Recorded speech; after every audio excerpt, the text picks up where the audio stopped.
Last week, you guys were gone at the conference. I did attend in the evenings the Community Washington Compatibility Guidebook Community, what was supposed to be workshops, and the one in Coopville at the Nordic Lodge, because of a school board meeting, I was just a little bit late getting there, and the closest parking was about a quarter to a half mile away. There was standing room only, so I didn't get into that one, but I went to the one Wednesday night in Oak Harbor, and well, just to put it bluntly, it was just a waste of time because they never got anything accomplished. It turned into nothing but a complaint session on behalf of certain groups. And I saw that the announcements and the meetings that Sound Defense Alliance put out, and it explained exactly why it was what it was, but it was just people complaining about noise in PFAs and PFOAs and APZs and anything else that you could think about. And so absolutely nothing got accomplished. So my apologies on behalf of Allen County to the representatives from Washington State on that. It would have been nice if they could have completed their meetings and as to what it was intended for. Even though they started the meetings out by very clearly stating what this guidebook is intended to do and what it is not intended to do, and all anybody wanted to talk about was what it was not intended to do. And I'll just leave it at that. Maybe we could invite that group to a work session of just the board to hear the presentation so that we have an opportunity to understand what it does and does not do in an environment where we can control the conversation. I mean, I want to hear what they're saying. Maybe we can have them come to us at a work session.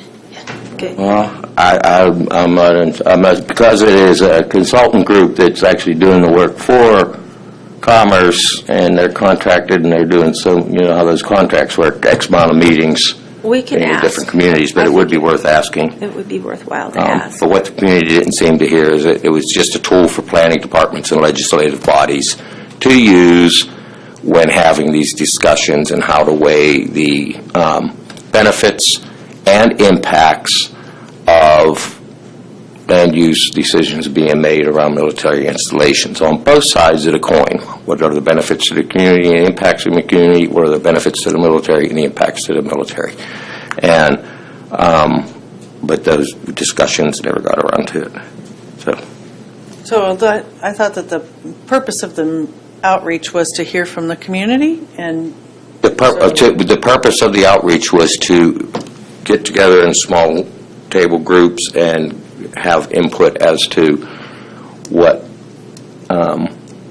could be different benefits and impacts to the community, not to sit back and talk about it. What they said specifically was that the guidebook is not intended to be used to address any current land uses or any future land uses that are going through planning processes that are currently going through. It was not to be used to address any specific issue, and it was basically a tool for the planning department to use. It was not going to be used to force the Navy to comply with mil specs, which they do.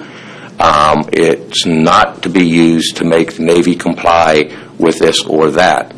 It is not a regulatory item in any way, shape, or form. It is a tool. It is intended to be a tool for planning departments and legislative bodies to use. So, Hiller, I know you serve on the planning committee for that group. Can you give us a little insight on how we might move this? I think the Department of Commerce might be willing to come and do a presentation for the board. The only potential issue might be the timeline. They are looking to have a draft of the guidebook done by the end of January. So in terms of how much time there is left, it might be a little tricky to schedule, but I can get a hold of them and see if they'd be willing to come, if the board would like me to. We can talk about that at our work session if we wanted to get it scheduled.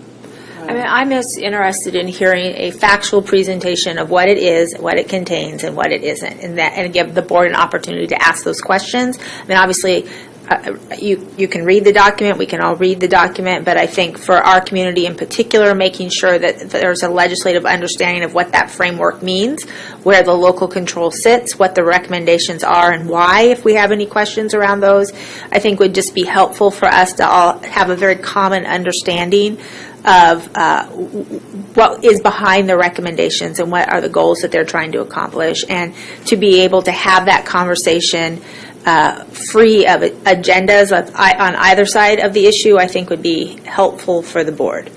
Hillary, perhaps even if they couldn't come in person, if we could get a copy of their PowerPoint presentation they did, it was 4 or 5 slides at the very beginning, and it was very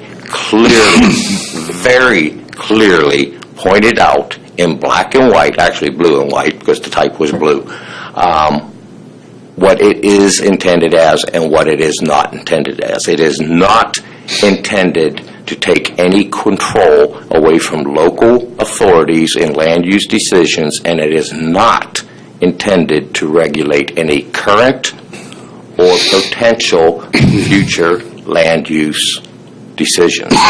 They spell that out in black and white. Well, it is intended to prevent encroachment on military installations and activities so that local land use decisions are not impeding on existing military activities.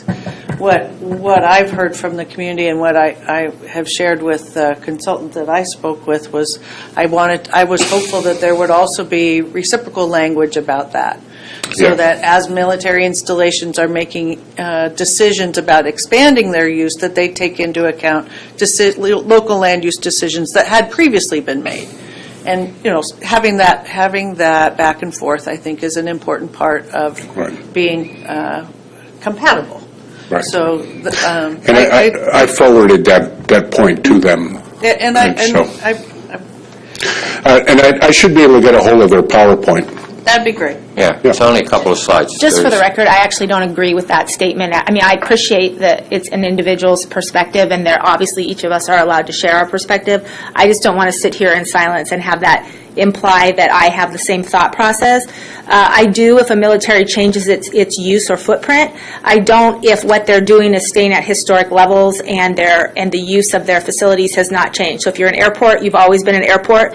To me, it's an issue if you start shooting off guns from tanks, right? If your fundamental use changes, I would agree with that statement. If your fundamental use does not change, I don't agree with that statement, and I'm just going to share my point of view so that my silence isn't construed as agreement.